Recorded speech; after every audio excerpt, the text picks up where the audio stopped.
बिस्मिल्लाहिर्रहमानिर्रहीम, अस्सलाम वालेकुम। विनस स्पोर्ट्स के साथ आपका मेज़बान शहजादा मोइन हाजिर है।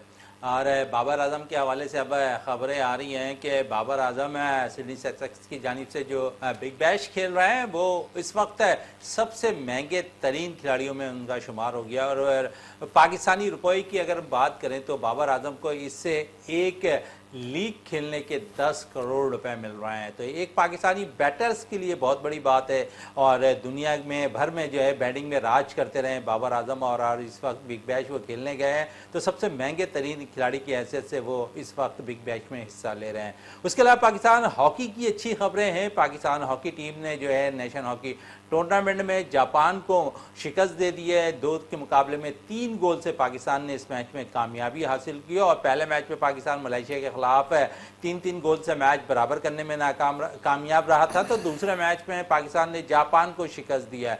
अब कल पाकिस्तान का मुकाबला न्यूजीलैंड के खिलाफ खेला जाएगा, जहां पर न्यूजीलैंड की टीम इस टूर्नामेंट में अब तक एक मैच है जो जीत चुकी है। उस पर भी हम बात करेंगे अपने शो के अंदर। उसके अलावा अगर हम बात करें दीगर खेलों के हवाले से तो एशियन जूनियर चैंपियनशिप भी जारी है, जहां पर पाकिस्तानी जो स्क्वॉश के प्लेयर हैं वो क्वार्टर फाइनल में पहुंच गए हैं। तो एक अच्छी शुरुआत है मैं समझता हूँ इस साल की 2025 की, जहां कामयाबियों का सफ़र पाकिस्तान खेलों में राज करता हुआ नज़र आ रहा है। क्योंकि मिसालें अगर हम दें तो आलिया सुमरो से शुरू करें और फिर अरशद नदीम पर ख़त्म करें तो इस वक्त ये सिलसिला जारी है और सारी है। तो हम दुआ करते हैं कि खेलों में पाकिस्तान इसी तरह अपना नाम रोशन करते रहे और कौमी खेल हॉकी पे ज़रूर पाकिस्तान जो है मज़ीद और कामयाबियाँ हासिल करें। इन सब सूरत पर बात करेंगे आज शो के अंदर। और हमारे साथ यहाँ मेहमान है जावेद इकबाल भट्टी, स्पोर्ट्स एनालिस्ट हैं, वो हमारे साथ यहाँ तशरीफ रखते हैं। जावेद भाई, पाकिस्तान की बड़ी कामयाबी हॉकी में कल रही है। पहले मैच में मलेशिया से 3-3 गोल से मैच बराबर रहा। कल जापान के खिलाफ हमने बड़ी अच्छी कारकर्दगी दिखाई और यहाँ पर 2 के मुकाबले में 3 गोलों से कामयाबी हासिल की। क्या कहेंगे हॉकी के हवाले से कि अब कुछ बेहतरी आ रही है हॉकी में? जी मोइन भाई, जिस तरीके से नेशंस कप में जो है पाकिस्तान हॉकी टीम की परफॉर्मेंस थी, जैसे आपको पता है कि मलेशिया के ख़िलाफ़ जो मैच था वो आखिर में जाके बिल्कुल ड्रॉ पे ख़त्म हो गया, बराबरी पे ख़त्म हुआ। हो कि उसमें भी पाकिस्तान की जो हॉकी थी वो अच्छी थी, लेकिन यह है कि वहाँ जो आपको जो अटैक आप पर हो रहा था उसे आप संभाल नहीं पा रहे थे और आपका डिफेंस जो कमज़ोर था। लेकिन कल जापान के ख़िलाफ़ जिस तरीके से पाकिस्तान टीम खेली है और जैसे आखिरी जो गोल था वो आखिरी क्वार्टर में हुआ है, जैसे सुफियान ने बहुत अच्छा खेला, वहीद ने, अली गजम्फर ने जो गोल किया है आखिरी क्वार्टर में जो गोल किया वो पाकिस्तान की फतह की बिल्कुल ज़मानत थी। और जिस तरीके से पाकिस्तान हॉकी के प्लेयर्स ने वहाँ नेशंस कप में जो है मैच स्टार्ट लिया था उसका तसलसल अभी बरकरार है। अब बुध को जो हमारा न्यूजीलैंड से मैच होने जा रहा है वो बड़ी अहमियत का हामिल है। अगर उसमें भी हम न्यूजीलैंड को डिफीट दे देते हैं तो इंशाल्लाह आप देखेंगे कि नेशंस कप जो हो रहा है उसमें हमारी टीम जो है आपको विक्ट्री स्टैंड पे नज़र आएगी। चलें, विक्ट्री स्टैंड पे नज़र आएगी। बेहतरी अच्छी रही है हॉकी में अब, क्योंकि पहले मैच से अंदाज़ा हो रहा है कि पाकिस्तानी टीम मेहनत करती हुई नज़र आ रही है। पहले मैच है गो के हम जीत सकते थे, लेकिन यहाँ पर मैच बराबर खेलने में कामयाब रहे। लेकिन फिर दूसरे मैच में ऐसा लग रहा था कि जापान की टीम पाकिस्तान को शिकस्त देने में कामयाब हो जाएगी, लेकिन यहाँ उलट हुआ और पाकिस्तान ने जो है यहाँ पर जापान की टीम को शिकस्त दी।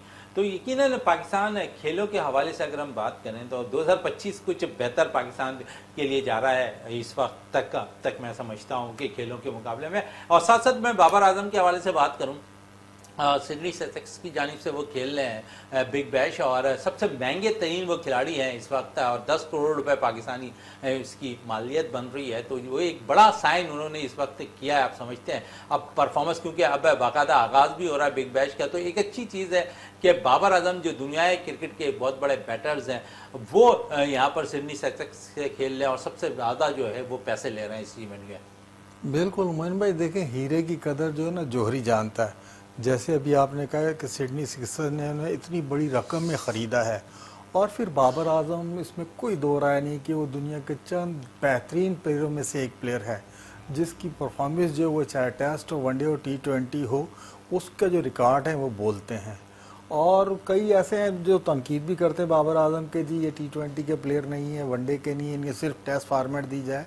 लेकिन यह है कि जिस तरीके से सिडनी सिक्सर्स ने उन्हें पिक किया है और उनकी पहले मैच में बहुत शानदार परफॉर्मेंस रही है, उन्होंने 50 भी किए पहले मैच में और बाबर आजम के लिए और राहें खुल रही हैं। जिस तरीके से पाकिस्तान में उनके खिलाफ जो एक माहौल कुछ सहाफ़ियों ने बनाया हुआ था कि बाबर आजम की जो क्रिकेट है ये फॉर्मेट नहीं है, लेकिन वही जिस तरीके से मैंने कहा है कि हीरे की कदर जौहरी जानता है, सिडनी सिक्सर्स ने इस अजीम प्लेयर को अगर ख़रीदा है तो उनकी सलाहियतें देख कर ही ख़रीदा है। क्योंकि जो लीग्स होती है आपको पता है कि वो चाहे ऑस्ट्रेलिया में हो, बांग्लादेश में हो, कहीं भी हो, प्लेयर्स की स्किल्स देखी जाती है, प्लेयर्स के रिकॉर्ड देखे जाते हैं कि उनमें कितना पोटेंशियल है। तो मैं ये समझ रहा हूँ कि पाकिस्तान के लिए भी बड़े एजाज़ की बात है कि हमारा जो प्लेयर है, साबिक कप्तान है, बहुत ही महंगे दामों में जो है सिडनी सिक्सर्स ने उन्हें पिक किया।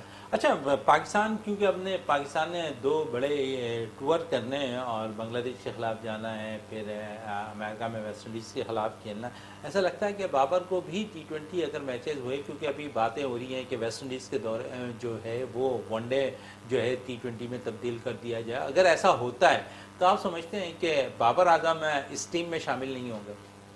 देखिए मोइन भाई, बाबर आजम की बात जैसे मैं और आप कह रहे हैं कि जी बाबर आजम इस T20 सीरीज़ में शामिल नहीं थे जो बांग्लादेश के ख़िलाफ़ हुई, ठीक है, इसमें उन्हें रेस्ट दिया गया, ड्रॉप किया गया, वो आप कुछ भी कह सकते हैं। लेकिन मेरा ये मानना है कि आजकल की जितनी फास्ट क्रिकेट होगी, जितनी जदीद क्रिकेट होगी, आपको सारे प्लेयर जो है, ना ही आपको हार्ड हिटर बैट्समैन चाहिए, देखिए ये सारी चीज़ें हैं, लेकिन आपको 1 से 2 प्लेयर मुस्तकिल मिजाजी वाले जो विकेट पे स्टे करना जानते हो और मुश्किल औकात में एक एंड से विकेट कम अज़ कम ना गिरने दे, ऐसे बैट्समैन की जो है हर टीम में ज़रूरत होती है।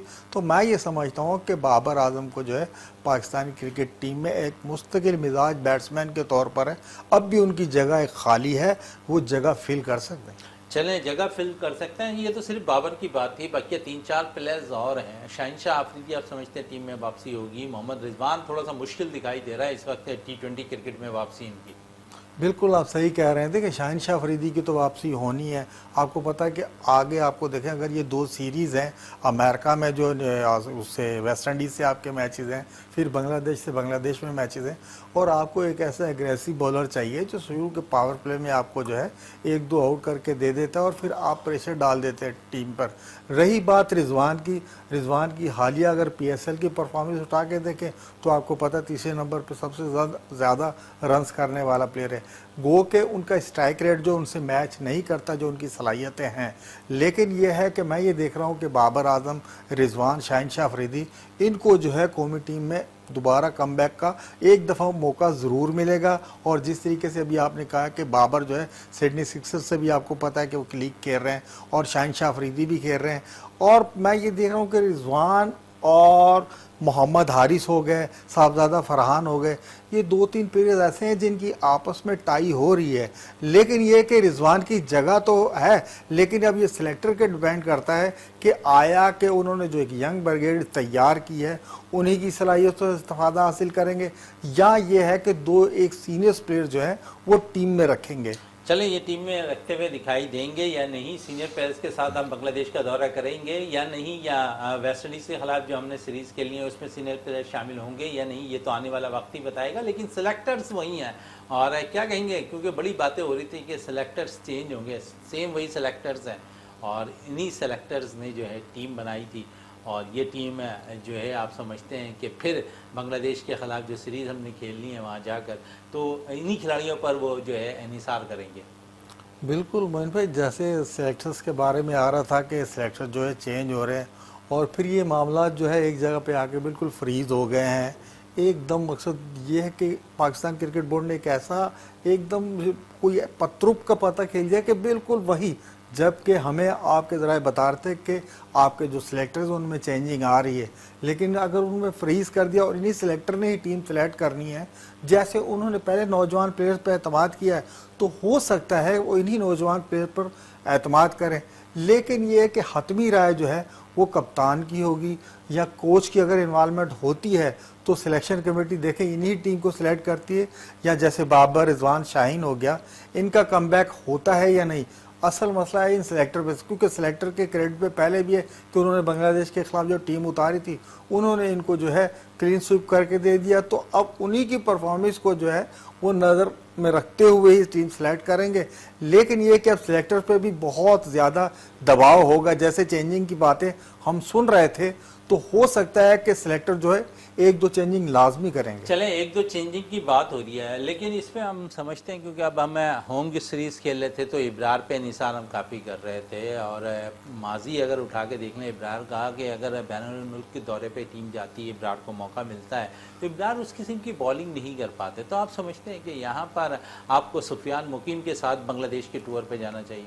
बिल्कुल, जैसे आपको पता है कि हमारे जो T20 के कप्तान हैं सलमान अली आगा, उन्होंने भी सुफियान मुकीम के बारे में बहुत ही अच्छी राय दी है और उनकी सलाहियतों पे उन्हें पूरा भरोसा है। और मैं ये समझता हूँ कि सुफियान मुकीम जो है वो डिज़र्व करता है। जैसे अगर आपने अबरार की बात की, तो अगर ये दोनों स्पिनर्स होंगे तो मैं ये समझ रहा हूँ कि पाकिस्तानी टीम को इसका ज़्यादा फ़ायदा होगा।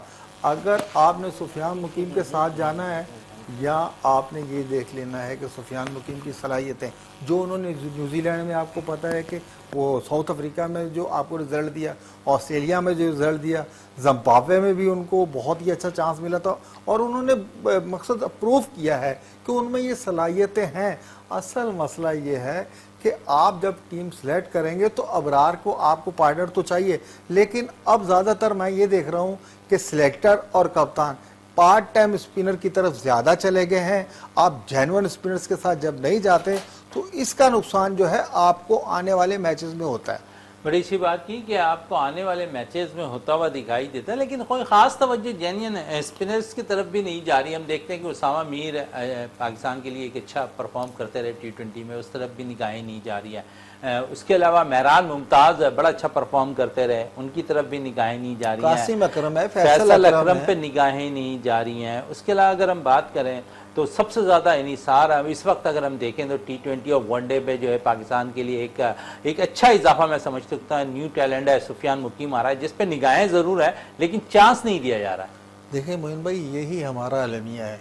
जब हमारे प्लेयर डोमेस्टिक से परफॉर्म करके आते हैं और फिर ऊपर वाली सतह पे जैसे कायद-ए-आज़म ट्रॉफी होगी है, जो मुख्तलिफ हमारे कप्स होते हैं, मकसद T20 कप हो या वनडे कप हो, वहाँ जब आके वो परफॉर्मेंस दे रहे हैं प्लेयर, तो आप जो है उन प्लेयर्स को जो उसी वक्त अगर आजमाते हैं जब उनका पीक टाइम चल रहा होता है, उनकी सारी सलाहियतें जो है आपके सामने होती। लेकिन जब आप ऐसे प्लेयर्स को किस्सा पारीना बना देते हैं और फिर साल डेढ़ साल के बाद दोबारा कमबैक करवाते हैं, तो आप चाहते हैं कि वो प्लेयर जो उस वक्त परफॉर्मेंस दे रहा था वो परफॉर्मेंस जो है वो आज भी दे। तो ऐसा नहीं होता। क्रिकेट अब तसलसल से आपको जो है परफॉर्म करने का नाम है। अगर बड़े बड़े गैप्स दे देंगे तो प्लेयर्स की वो परफॉर्मेंस नहीं रहती जिसके लिए वो जाने जाते हैं। जैसे अभी आप हारिस रऊफ को देख लें, बिग बैश में क्या शानदार बॉलिंग कर रहे हैं वो, तो वो कंटिन्यू जो है परफॉर्म कर रहे हैं, मैचेस उन्हें मिल रहे हैं। जब उनके बहुत ज़्यादा गैप आ जाता है तो फिर वो परफॉर्मेंस का बड़ी अच्छी बात है कि परफॉर्मेंस में थोड़ी सी जो है कमी आती हुई दिखाई देती है। मुसलसल अगर परफॉर्म कर रहा है कोई और उसे मौका मिल रहा है तो एवल करता हुआ दिखाई दे रहा होता है। तो यकीनन इस पर मजीद और भी बात रहेगी, लेकिन इस वक्त ब्रेक के लिए कहा जा रहा है। ब्रेक से वापस आते हैं, इन गुफ्तगू को मजीद जारी रखें।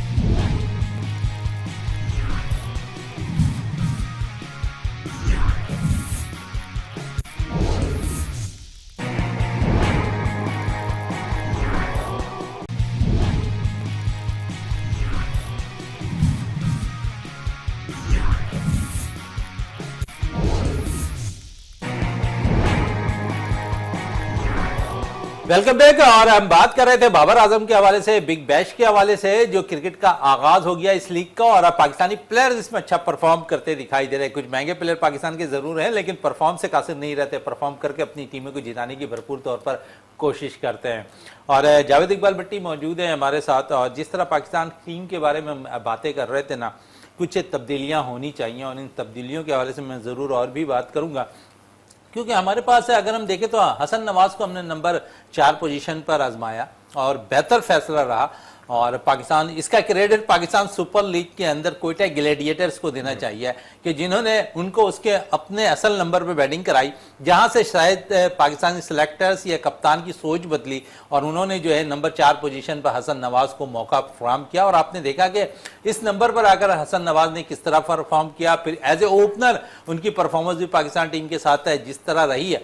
तो आप समझते हैं कि यहाँ पर भी जो जिसका नंबर होता है ना, हमेशा हम यही कहते हैं कि जो जिसका नंबर होता है अगर उसको आप देंगे ना तो वो अच्छा परफॉर्म करेगा। बिल्कुल ऐसा ही है। देखें, जो जिस प्लेयर का नंबर होता है उसको अगर वहीं नेशनल टीम में आने के बाद वही नंबर मिलता है तो वो जो है अपनी परफॉर्म जो है वहीं से स्टार्ट करता है। अगर ओपनर आता है तो एज ए ओपनर आप उन्हें खिलाएं तो आपको रिजल्ट देगा, लेकिन आपको कोयटा ग्लेडिएटर के स्टाफ को जो है इसका क्रेडिट देना होगा।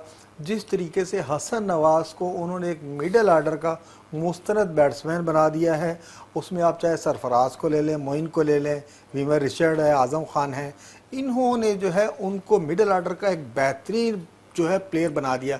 और इनकी खिदमत फिर आपको पता है कि हमारे सिलेक्टर हो गए या हमारे T20 के कप्तान हो गए, उन्होंने भी जो है मिडिल ऑर्डर में जब इन्हें चेक किया तो इन्होंने जो 3 इनिंग्स खेली है बांग्लादेश के खिलाफ मिडिल ऑर्डर पर आकर, वो शानदार थी। तो चले शानदार थी, इस पे मज़ीद जरूरत गुफ्तगू रहेगी जावेद इकबाल भट्टी। और इस वक्त अब हमें टेलीफोन लाइन पे ज्वाइन कर चुके हैं इंटरनेशनल क्रिकेटर हमारे साथ है सईद आज़ाद साहब, हमारे साथ टेलीफोन लाइन पे मौजूद हैं। सईद साहब, सबसे पहले तो खुशामदीद विनर्स स्पोर्ट्स के अंदर। और सबसे पहले मैं बात करूंगा बाबर आजम के हवाले से। और बाबर बिग बैच खेल रहे हैं और इस वक्त सबसे ज्यादा जो है मालियत पैसे के लिहाज से अगर हम देखें तो 10 करोड़ रुपए वो ले रहे हैं, क्या कहेंगे?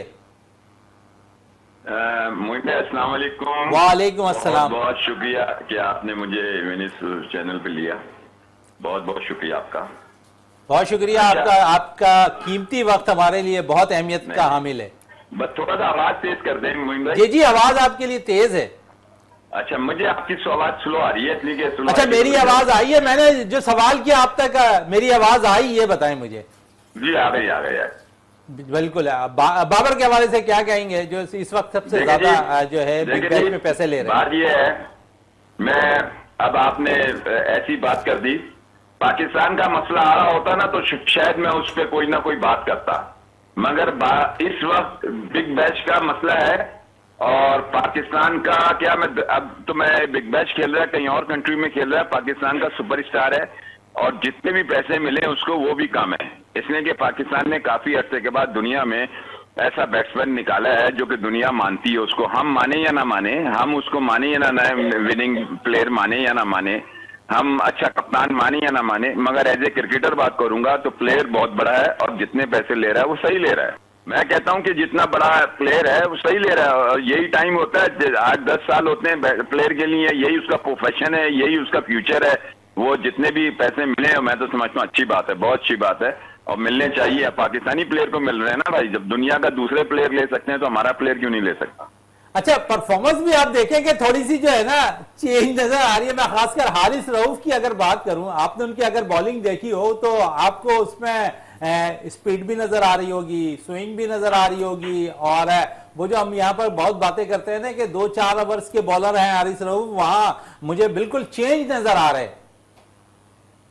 देखिए, ऑस्ट्रेलिया और पाकिस्तान का वेदर में बड़ा फर्क है, ये मेरी बात याद रखें। हमारी क्रिकेट में भी बहुत फर्क है, स्पेशली ऑस्ट्रेलिया जो है ना वो पाकिस्तानी फास्ट बॉलरों के लिए और स्पेशली फास्ट बॉलरों के लिए आइडियल कंट्री है, ठीक है।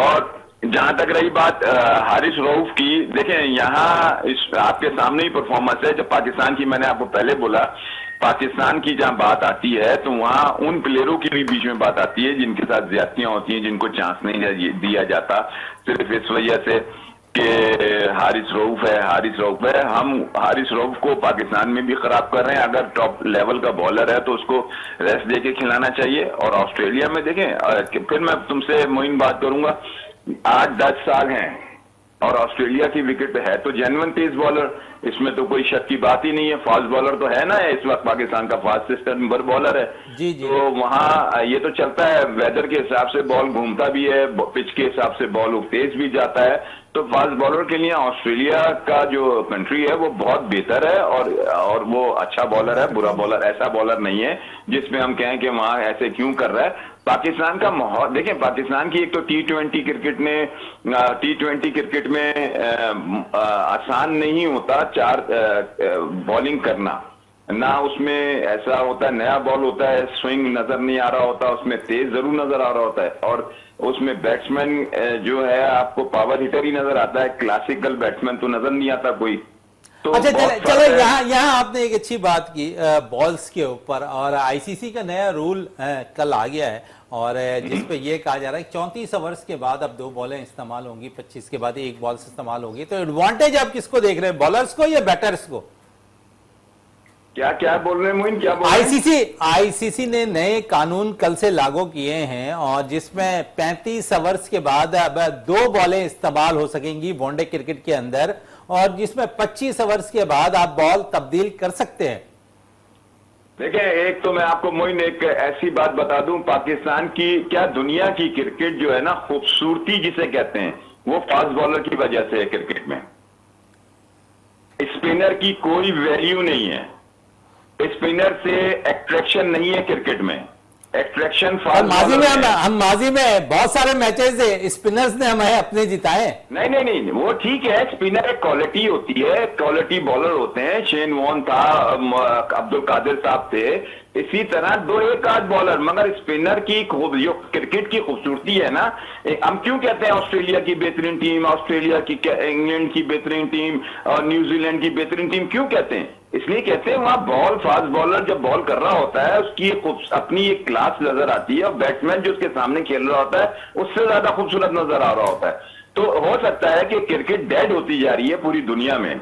डेड इसलिए हो रही है कि अब वो T20 की वजह से फास्ट बॉलर वो नहीं लेकिन आ रहा। हुसैन अब भी बरकरार है। फाइनल टेस्ट मैच आपने देखा होगा, हुसैन तो अब भी बरकरार है। आपने अंदाजा लगा लिया होगा कि शाहीन क्रिकेट ने किस तरह दाद दी दोनों टीमों को। देखें, बात यह है कि वो जो मुल्क है ना जिनकी आप बात कर रहे हैं, वो लोग सही मानों में वो इंसान है, वो स्पोर्ट्स को एंजॉय करते हैं। हमारे यहाँ तो स्पोर्ट्स से कमाया जाता है ना, हमारे यहाँ तो स्पोर्ट्स को इस तरह से लिया जाता है कि जैसे आमदनी के उसमें। नहीं तो इंग्लैंड वगैरह में, ऑस्ट्रेलिया वगैरह में, मैं 14 साल इंग्लैंड में खेला हूँ कि आप वहाँ जो लीग क्रिकेट है उसमें इतना पूरा इलाका आता है, इतने लोग आते हैं एंजॉय करने के लिए, और ये गेम भी उनका है, लॉर्ड्स का गेम है, और गोरा, इसमें कोई शक की बात नहीं। ऑस्ट्रेलिया हो या इंग्लैंड हो, ये डिसेंट लोग होते हैं, ये इसको पॉजिटिव लेते हैं। इसकी वजह से उनके लिए फर्क नहीं पड़ता कि हमारी कंट्री हो या क्या कुछ हो, उनको क्रिकेट से एंजॉय करना होता है। अच्छा, दूसरे क्रिकेट से एंजॉय करना होता है, लेकिन साथ साथ मैं आपसे ये जरूर पूछना चाहूंगा कि फाइनल आपने भी देखा होगा, और किस तरह आप देखा आपने कि इस फाइनल के अंदर कारकर्दगी दोनों टीमों की किस तरह रही, और शायकीन क्रिकेट को एक फाइनल दिलचस्प देखने को मिला, और फिर पहली दफा यहाँ पर जनूबी अफ्रीका की टीम टेस्ट चैंपियन बनी। क्या कहेंगे इस टेस्ट चैंपियन? यार मोइन, मैं तुम्हें ऑनेस्ट बताऊं, मैंने देखा जरूर, मगर इतना बैठ के नहीं देखा, चलते फिरते देखा। मुझे बहुत साउथ अफ्रीका जीता, इसलिए कि ऑस्ट्रेलिया हो गए, ऑस्ट्रेलिया जिस तरह की पोजीशन थी, मेरे ख्याल में वो जैसी बॉलिंग हो रही थी, ऑस्ट्रेलिया जैसी बॉलिंग कर रहा था, तो मुझे ऐसा लग रहा था एक मौके पे कि ऑस्ट्रेलिया जीत जाएगा। मगर क्रिकेट बहुत ही खूबसूरत देखने को मिली, जितनी कंट्रियां बड़ी खेल रही थी, और जिस ग्राउंड पे मैच हो रहा था उसी लेवल का मैच हो रहा था। चले उसी लेवल का मैच हुआ। होम सीरीज आपने पाकिस्तान बांग्लादेश की देखी, और अब हमने बांग्लादेश जाना है, फिर अमेरिका जाना है, वेस्ट इंडीज के खिलाफ सीरीज खेलनी है, और अब सेलेक्टर्स, मैनेजमेंट और कप्तान यही सोच है उनकी कि हम नौजवान खिलाड़ियों पे ज्यादा इन्हिसार करें, और जो 3 से 4 प्लेयर्स हमने जिन्हें रेस्ट कराया था उन्हें भी अब शायद ये बातें सामने आ रही हैं, और जराए से भी ये खबर आ रही है कि इन्हें एक दफा फिर रेस्ट का मौका दिया जाएगा, सिवाय शहनशाह आफरीदी के, और सिर्फ शाहीन को टीम में शामिल किया जाएगा। बाकी मोहम्मद रिजवान और बाबर आजम एक दफा फिर आराम करेंगे, उस्मान खान एक दफा फिर आराम करते हुए नजर आएंगे। तो आप क्या समझते हैं कि इस वक्त जब आप बैरून मुल्क का दौरा कर रहे हो, तो वहां 1 से 2 दोनों ही सीनियर्स हमारे पास मौजूद हैं, रिजवान और बाबर, तो इनको साथ लेके जाना चाहिए, या फिर जो निसार कर रहे हैं कप्तान के आप नौजवान खिलाड़ियों के साथ जाएं, तो ज्यादा बेनिफिट कहां नजर आ रहा है आपको? मोइन, मेरे ख्याल में ये बहुत अच्छा डिसीजन है कि रिजवान को भी नहीं कैरी कर रहे और उसको भी कैरी नहीं कर रहे, और मैं तो कहता हूं कि शाहीन को भी ड्रॉप करना चाहिए। इन तीनों से पाकिस्तान को इज्जत नहीं मिली, जिल्लत ही मिली है, ठीक है। और जिस आज 8वें 9वें 10वें नंबर पे टीम पहुंची है, इन तीनों की वजह से पहुंची है। मैं तो कहता हूं कि इन तीनों को चांस ही नहीं देना चाहिए, यंगस्टर को लेकर जाना चाहिए। बांग्लादेश, अब मुझे तो आप यकीन करें मुझे तो अफसोस हो रहा है कि हम बांग्लादेश की जाने के लिए टीम को डिस्कस कर रहे हैं, पाकिस्तान की टीम को। ये इन्हीं सुपरस्टारों ने गंदी सियासत से और गंदे टीम के माहौल से और ये लॉबियां और ये कप्तानी और ये चेयरमैन साहब ने जो जब से नकवी साहब आए हैं, मेरे ख्याल में इतना बुरा हाल नहीं था जो अब पाकिस्तान टीम का हाल हो गया है। तो मैं तो कहता हूँ कि बात ही ना करो, ये ना क्रिकेटर हैं ना अच्छे इंसान हैं, ये लोग सबके सब मुल्क अच्छा, का बदनाम कर दूसरी रहे हैं। तरफ आए तो कुछ जो है हम देख रहे हैं कि इस वक्त नौजवानी खिलाड़ियों को जो है स्किल्स कैंप में बुलाया गया है और उनमें तमाम ही डोमेस्टिक सीजन में उम्दा परफॉर्मेंस देने वाले प्लेयर्स, पाकिस्तान सुपर लीग में उम्दा परफॉर्मेंस देने वाले प्लेयर्स को तलब किया गया। तो कुछ अच्छे फैसले तो हो रहे हैं ना, आप इनकार नहीं कर सकते। ये तो कह रहा हूँ होने चाहिए, यही तो कह रहा हूँ होने चाहिए। मैं कह रहा हूँ इन्हीं लोगों को खिलाएं, फर्स्ट क्लास क्रिकेट के परफॉर्मर को खिलाएं। मगर जिनके ये जो देखें, आपने दो बातें मुझसे की। आपने पाकिस्तान की बात की, वो मैंने अलग आपको जवाब दिया। फिर आपने बाबर आजम की एज ए पाकिस्तानी प्लेयर होने के नाते, क्लास होने के नाते पता है, मगर क्रिकेट गेम अलग है, इंसानियत अलग है। ठीक है, ये वो सीनियर हमारे जो लेजेंडरी प्लेयर हैं वो ये इंसान नहीं है। ये इन लोगों ने बदनाम की है पाकिस्तान की क्रीडो गंदी सियासत से। बता दें, शाहीन ने कौन सा फास्ट बॉलर बना दिया, बाबर ने कौन सा बैट्समैन बना दिया, रिजवान ने कौन सा बैट्समैन बना दिया। सब अपने लिए खेलते हैं, मुल्क के लिए नहीं खेलते। तो बेहतर ये कि उन बच्चों को खिलाओ, शायद हो सकता है अल्लाह हमारी सुन ले कि कोई कुछ रिजल्ट तो सामने आ रहे हैं ना। आप देखें कि परफॉर्मेंस रही साहबजादा फरहान की, आपने मौका दिया, उसने इनिंग अच्छी खेली। हसन नवाज ने उनका परफॉर्मेंस दी, वो खेले। जितने भी यंगस्टर आएंगे ना, यंगस्टर जितने भी आएंगे और इन सीनियरों से आप दूर रखेंगे तो हो सकता है कि आपको कोई पाकिस्तानी अच्छा सईद आजाद साहब, इस वक्त मुझे ब्रेक के लिए कहा जा रहा है, ब्रेक से वापस आते हैं तो गुफ्तगू को मजीद जारी रखेंगे। आपका इस वक्त बहुत शुक्रिया सईद आजाद साहब, इस वक्त टाइम देने का वीनस स्पोर्ट्स में बहुत बहुत शुक्रिया। इस वक्त ब्रेक के लिए भी कहा जा रहा है, ब्रेक से वापस आते हैं तो गुफ्तगू को मजीद जारी रखते हैं।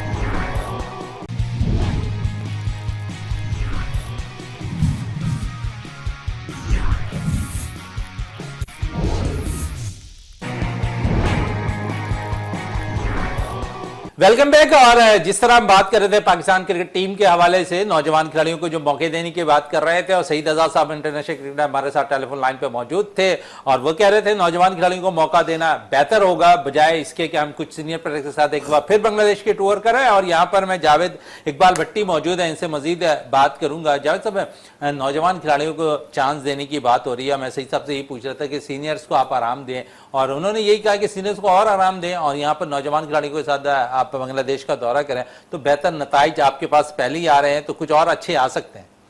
नहीं मोइन भाई, देखें, सईद आज़ाद साहब की अपनी राय, हमारी अपनी राय। मैं ये समझ रहा हूँ कि सारे के सारे जो आपने यंग ब्रिगेड भर्ती कर दी है, इन तमाम प्लेयर्स के साथ 1 से 2 प्लेयर ऐसे होने चाहिए जिनमें बुर्दबारी हो, स्किल्स हो विकेट पर खड़े होने की, मैच संभालने की। और सारे ही अगर आप फ़खर से लेकर नीचे तक सारे प्लेयर मारने वाले लेकर जा रहे हैं तो क्रिकेट ऐसा नहीं है। T20 फॉर्मेट जो है वो भी बिल्कुल ये नहीं कि आपके जो ऊपर के प्लेयर हैं, 6-7 प्लेयर हैं, वो बस जाएं और रन्स बनाएं, ऐसा नहीं है। कम से कम आपको एक पेशेंट वाला प्लेयर भी चाहिए विकेट पे जो स्टे कर सके। कभी आप क्लैप्स होता है तो ऐसे प्लेयर जो होते हैं वो आके इनिंग्स बिल्ड करते हैं और इनिंग्स को संभाल भी लेते हैं। तो मैं ये समझ रहा हूँ कम से कम इन 2 प्लेयर्स को, जैसे आपने बाबर की बात की, शाहीन की बात की या रिजवान की, इन प्लेयर्स को अगर आप टीम में इन रखेंगे तो हमारे आने वाले जो प्लेयर्स हैं उनमें कई चीज़ें जो हैं इनकी मुंतकिल होगी और आगे जाके जो हमें वो पाकिस्तान टीम के काम आएगी। चले, पाकिस्तान टीम के कुछ मुख्तलिफ राय दोनों की नज़र आई है यहाँ पर, और फिर हम देखते हैं कि जो टीम का अभी अब ऐलान होना है, तो आप समझ रहे हैं कि यहाँ पर पाकिस्तान टीम के अंदर विकेट कीपर बड़ा इंपॉर्टेंट रोल अदा करता है, लेकिन मोहम्मद हारिस इससे अच्छी विकेट कीपिंग भी कर रहे हैं, बैटिंग भी कर रहे हैं। कुछ नौजवान विकेट कीपर्स की भी बात हो रही है कि उन्हें भी टीम में शामिल किया जाए। आप समझते फिर प्रेशर आ जाएगा हारिस पे, या फिर जो टीम इस वक्त सेलेक्ट है उन्हीं से इनिसार किया जाए, क्योंकि साहबजादा फरहान भी विकेट कीपिंग कर लेते हैं। T20 में तो आप इसी टीम के साथ जाएँ तो कुछ बेहतर है। बिल्कुल, इसमें देखें T20 में आपके पास जैसे मोहम्मद आरिस जो है विकेट कीपर बैट्समैन है, और उसके बाद साहबजादा फरहान भी जो है विकेट कीपिंग कर लेते हैं। तो मैं नहीं समझता कि आप किसी पे प्रेशर डालें या किसी जेन्युइन विकेट कीपर को इन करके इन प्लेयर पे थोड़ा सा प्रेशर बढ़ाने की कोशिश करें। आपको जो है बांग्लादेश के खिलाफ इन्होंने क्लीन स्वीप करके दे दिया, हारिस ने जो इनिंग्स के लिए और जो कीपिंग की वो आपको नजर आ रही थी। और अगर सेकंड विकेट कीपर आप देखते हैं तो आपके पास साहबजादा फरहान के रूप में क्रिकेट में मौजूद है। तो मैं ये समझता हूँ कि इस दफा जो जैसे हमारी टीम जा रही है, बांग्लादेश जा रही, तो वहाँ सेकंड विकेट कीपर की जरूरत नहीं, कम से कम T20 फॉर्मेट में। चलें, आप कह रहे हैं कि T20 फॉर्मेट पे जो है हमारे को जो है सेकंड विकेट कीपर की ज़रूरत नहीं है, लेकिन यहाँ मैं ज़रूर आपसे पूछूंगा जावेद इकबाल भट्टी कि पाकिस्तान क्रिकेट टीम के साथ साथ दीगर अगर इश्यूज़ पे बात करें तो बहुत से मसाइल नज़र आ रहे हैं, तो उनको किस तरह अब हल करना चाहिए? क्योंकि सेलेक्टर्स हमारे पास अभी अगर हम देखें तो यहाँ पर वही सिलेक्टर्स दोबारा काम करते हुए दिखाई देंगे। कुछ उन पर भी कंफ्यूजन नहीं रहा, क्योंकि बहुत सी बातें आ रही थी कि फलां को सिलेक्टर बनाया जा रहा है, फलां को सिलेक्टर बनाया जा रहा है, तो यहाँ अब समझते हैं कि थोड़ा प्रेशर उन पर भी होगा। बिल्कुल मोहन भाई, देखें कंफ्यूजन तो है पाकिस्तान क्रिकेट बोर्ड में, ये तो हमें नज़र आ रहा है। जिस तरीके से आपको पता है कि हफ्ता 10 दिन पहले ये तकरीबन कन्फर्म हो चुका था कि अब्दुल्ला शफीक, असद शफीक और अलीम डार साहब और अजहर अली साहब ये चेंज होने ही वाले थे, लेकिन उसके बाद फिर कोई मामला ऐसे हो गए कि वो बिल्कुल वो प्रोग्राम जो है वहीं फ्रीज हो गया, और वही सिलेक्शन कमेटी जो है वो जो पाकिस्तान क्रिकेट टीम इससे पहले थी वही अपने काम को जारी सारी रखी हुई है। और फिर आप आकिब जावेद को देख लें या माइक हैसन को देख लें, बहुत सारे मसले मसाइल जो है अभी भी टीम में क्रिकेट में मौजूद हैं, लेकिन क्रिकेट टीम की जो परफॉर्मेंस है वो तो एक अपनी जगह। हम बात कर रहे हैं पाकिस्तान क्रिकेट बोर्ड में जो कन्फ्यूजन चल रही है, जैसे माइक हैसन को अभी हमारे जो ग्लेस्पी हो गया और गेरी क्रिस्टन हो गया, वो भी रोज कोई तरह तरह की बातें करके उन्हें भी जो है मुझे लग रहा है कि प्रेशराइज कर रहे हैं, उन्हें बता रहे हैं कि पाकिस्तान में जो है आपको क्या क्या मसाइल होंगे, आपको टीम की सिलेक्शन में कोई किरदार नहीं दिया जाएगा, सिलेक्टर ही टीम सिलेक्ट करके आपको दे देंगे, आपने उन्हीं टीम की जो है आपने कोचिंग करनी है। तो ये सारी चीज़ें हो रही हैं, लेकिन अब आने वाला वक्त जो है बहुत तेज़ी से गुजर रहा है। वर्ल्ड कप आपके सर पर आ गया है और T20 आपको पता अमेरिका में जाके USA के खिलाफ भी आपने खेल लिए।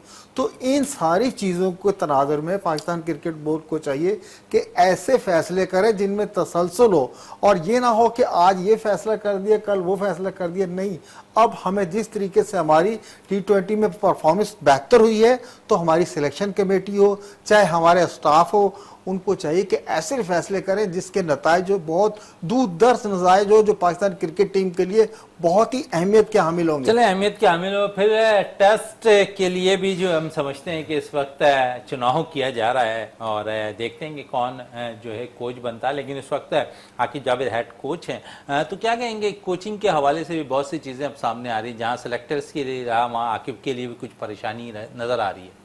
बिल्कुल मोइन भाई, ये सारी चीज़ें हो रही। इससे पहले जो हम बात कर रहे थे जैसे आकिब जावेद हो गए, अभी हम कोच का सुन रहे थे, रेड बॉल का कोच जो है मिसबाउल हक आ रहे हैं या सरफराज अहमद आ रहे हैं, इनमें भी अभी तजाद नज़र आ रहा है। इन बातों में भी अभी कोई कंफर्म नहीं है कि कौन जो है रेड बॉल का कोच बनेगा।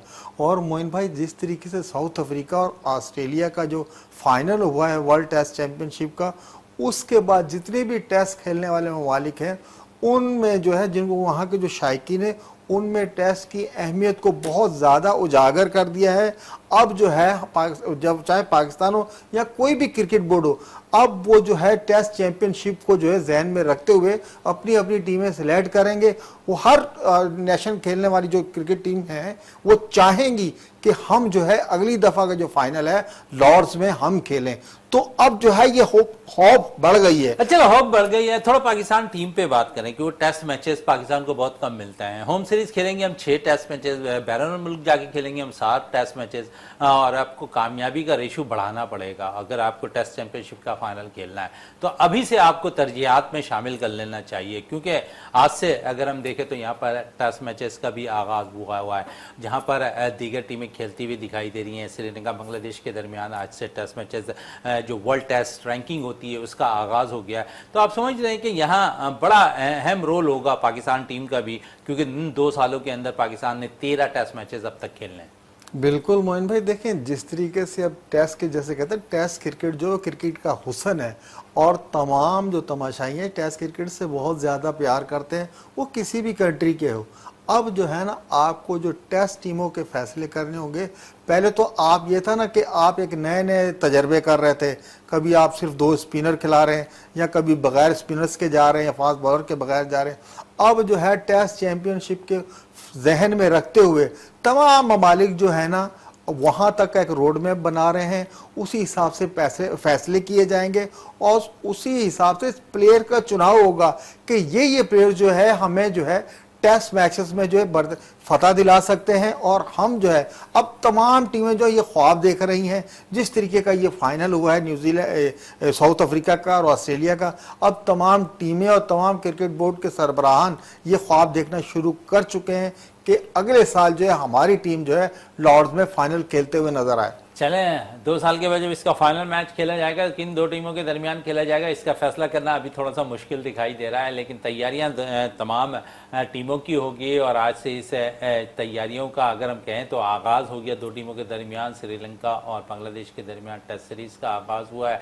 फिर यहाँ पर इंग्लैंड और इंडिया की टीमें मध्य मुकाबिल होंगी। फिर पाकिस्तान जनूबी अफ्रीका के खिलाफ ही खेलता नजर आएगा, श्रीलंका के खिलाफ खेलता नजर आएगा होम सीरीज़ के अंदर। तो बहुत सी चीज़ें अब आ रही हैं पाकिस्तान टीम के हवाले से कि वो अब इस टेस्ट चैंपियनशिप के लिए अपने आप को तैयार करें। और कुछ अच्छा फैसला रहेगा कि पाकिस्तान की सेलेक्टर्स टेस्ट मैचेस के लिए उन खिलाड़ियों को इंतखाब करें जो टेस्ट मैचेस के लिए मौजू नजर आते हुए दिखाई दें। जावेद इकबाल भट्टी, आपका बहुत बहुत शुक्रिया। प्रोग्राम का इख्तिताम करते इस दुआ के साथ कि पाकिस्तान में खेल और खिलाड़ी तरक्की करते रहे और पाकिस्तान का सब जिलाली परचम दुनिया भर में रोशन रहे। इसी के साथ अपने मेज़बान शहजादा मोइन को इजाज़त दें। पाकिस्तान जिंदाबाद।